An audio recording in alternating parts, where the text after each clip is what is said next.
क्या हुआ काउंट? मेरी स्टोरी सुनकर तुम मुझे ऐसे क्यों देख रहे हो? We're not different. हम दोनों ही मॉन्स्टर हैं. We both relish to kill. We both enjoy to massacre. तुम नहीं समझ पा रहे हो काउंट कि आज मैं कितना खुश हूँ. I can sense the same darkness in your soul.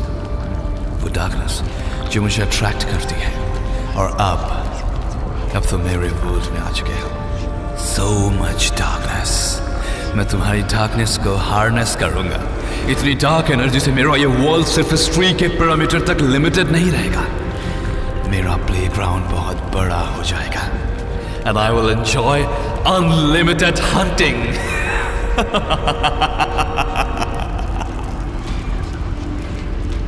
Dracula का मन कर रहा था कि वो अभी के अभी एडम के टुकड़े टुकड़े कर दे, लेकिन इस दुनिया में न उसके पास सुपर नेचुरल पावर थी और ना ही वो हिल पा रहा था. देखो कांट, ये ट्री देख रहे हो ना?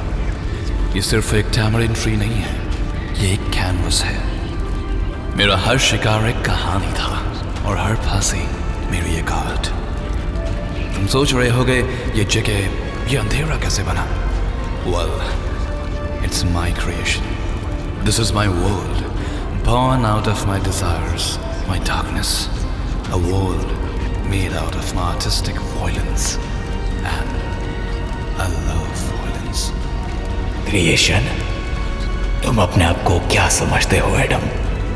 तुम सिर्फ एक पागल इंसान थे जो इनोसेंट लोगों को फांसी देने को आर्ट समझते थे. And now you are just a soul trapped in his own small world. तुम्हें पता भी नहीं है कि तुम क्या कर रहे हो. You are just insane. हाँ काउंट, मुझे पता है. और मुझे ये भी पता है कि हम अलग नहीं हैं. तुम और मैं, we are the same count. तुम खून पीते हो और मैं फांसी लगाता हूँ. डिफरेंस क्या है? दोनों ही तो मौत के सौदागर हैं. Don't compare yourself to me, Adam. I drink blood for survival. तुम्हारी फांसी का क्या मतलब है? तुम एक साइकोटिक किलर थे और मरने के बाद भी वही हो, a psycho. Psycho. Yes, Count. I am a psycho. But मुझे पागल मत समझो, Count. Evil must be cut off at its root, lest it corrupt the whole vine. Matthew 5:29-30. Bible में लिखा है. ये वीक इंडियंस उसी evil की तरह हैं और मैं इन्हें इनकी रूट से उखाड़ रहा था. थॉमस एक्विनस ने सुम्मा थियोलॉजिका में लिखा था. The health of the whole body is preferable to the preservation of any single part. अगर ह्यूमन सिविलाइजेशन एक बॉडी है तो ये इंडियंस उसकी वीकनेस है. और जो लोग वीक हैं उन्हें जीने का हक क्यों मिले? मैं सिर्फ बैलेंस बनाता हूँ. हर एक फांसी एक कमजोर इंसान को इस दुनिया से हटाकर एक न्याय करती है. जस्टिस. Yes count. वीकनेस को मिटाना is my calling. And my calling is an artistic representation of justice. Balance? तुम वीक और स्ट्रॉन्ग की बात कर रहे हो? तुम तो मासूम इंसानों को अपने शौक के लिए मारते हो. तुम्हारे लिए फांसी लगाना एक आर्ट है ना? Exactly. हर इंसान को अपना जीने का तरीका चाहिए. तुम्हारे लिए वो खून पीना है, मेरे लिए वो फांसी. इंसान का जीवन सिर्फ ब्रेड एंड वाटर पर नहीं टिकता. Count, creativity is survival. तुम्हें पता है कि hanging is one of the oldest punishment in human history. It's symbolic. It separates the weak from the strong, the guilty from the innocent, and weakness is a guilt. Civilization अपने से कम numbers वाली एक छोटी सी British army के आगे surrender कर दे, उस civilization का मिट जाना ही human civilization के growth के लिए जरूरी है. Symbolism.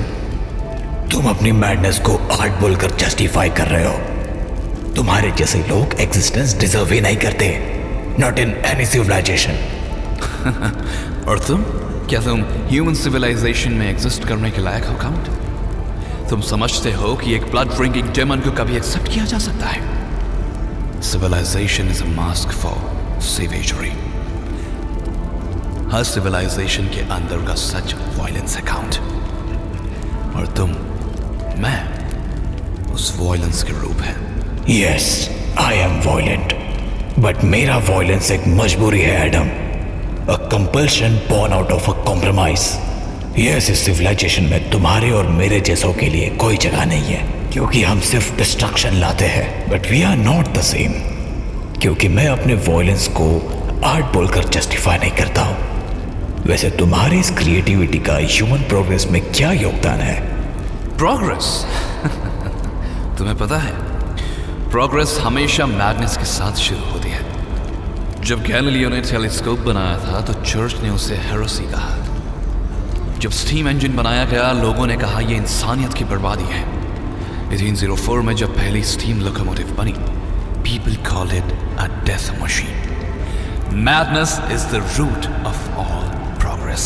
पर वो मैडनेस सिविलाइजेशन को कुछ देती है एडम। तुम्हारे पागलपन ने क्या दिया? तुम बस दुख और मौत लाए हो। तुम्हारे फांसी का इंसानियत के ऊपर क्या इम्पैक्ट है? इम्पैक्ट? मैं एक सर्विस करता हूं काउंट। तुम्हें पता है, नेचर में वीक सर्विस नहीं करते। मेरे काम से दुनिया स्ट्रांग होती है। वीक लोग मर जाते हैं और स्ट्रांग लोग बचते हैं। तुम जैसे लोग सिर्फ अपनी भूख के लिए जीते हो। मैं एक हायर पर्पस के लिए काम करता हूं। Higher purpose? तुम अपनी ब्लड लिस्ट को फैंसी वर्ड्स में लपेटकर प्रेजेंट करते हो, पर सच तो यह है कि तुम सिर्फ एक मैडमैन हो। Just a lunatic madman driven by blood lust.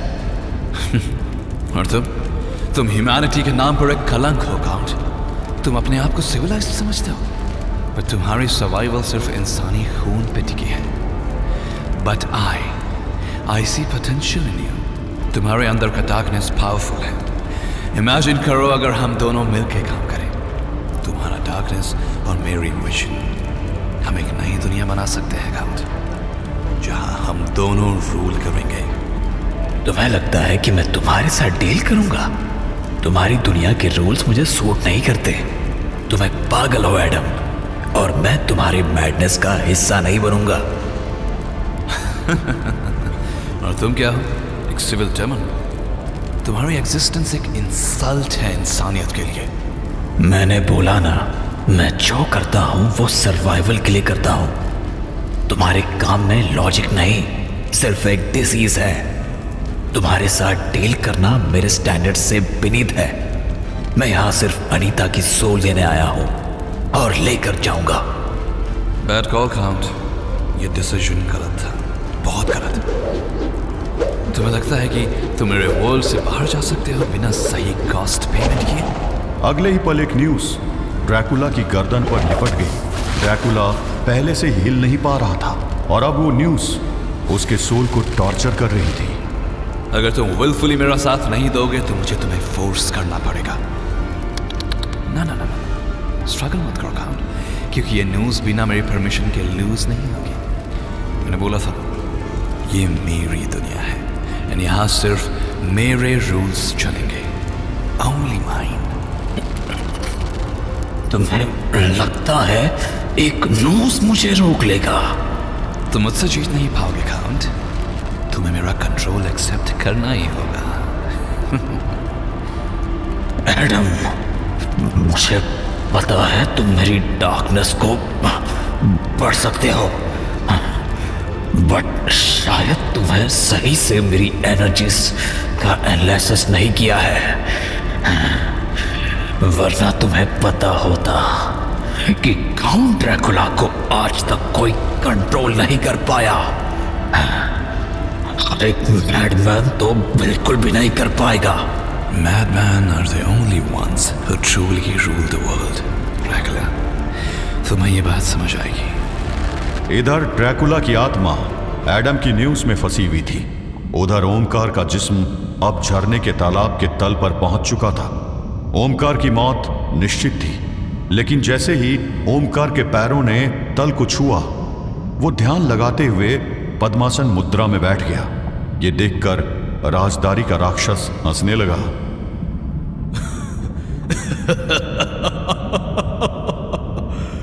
मौत पास देखकर भगवान याद आ गए, लेकिन तुझे कोई बचा नहीं पाएगा।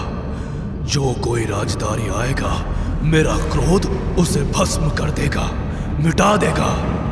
राजदारी के राक्षस ने तुरंत एक मगरमच्छ का रूप ले लिया और वो ओमकार की ओर तैरा। लेकिन जैसे ही वो उसके पास पहुंचा, उसे ऐसा लगा कि उसे किसी ऊर्जा ने दूर धकेल दिया हो।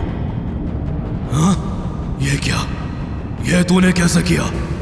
अभी वो राक्षस कुछ समझ भी नहीं पाया था कि अचानक तालाब के पानी में एक हल्की सी कंपन होने लगी और साथ में गूंजने लगी एक आवाज, एक मंत्र की ध्वनि। ओम त्र्यंबकम यजामहे सुगंधिम पुष्टिवर्धनम ऊर्वारुकमिव बंधनान मृत्योर्मोक्षीय मामृतात्। राजदारी का राक्षस हैरान था क्योंकि ओमकार के होंठ बंद थे, लेकिन फिर भी उस मंत्र की गूंज पूरे तालाब में सुनाई दे रही थी। ओम त्र्यंबकम यजामहे सुगंधिम पुष्टिवर्धनम ऊर्वारुकमिव बंधनान मृत्योर्मोक्षीय मामृतात्। ये कैसे कर रहा तू? तू आखिर है कौन? ओमकार ने उसकी बात का कोई उत्तर नहीं दिया। अचानक ओमकार की आंखें खुल गई। वो अपनी कमर में बंधी पर्वताक्ष को निकालते हुए उठ खड़ा हुआ।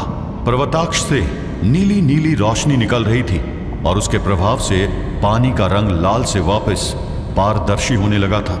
तालाब के पानी के साथ से सूरज की किरण तालाब के तल तक आने लगी थी।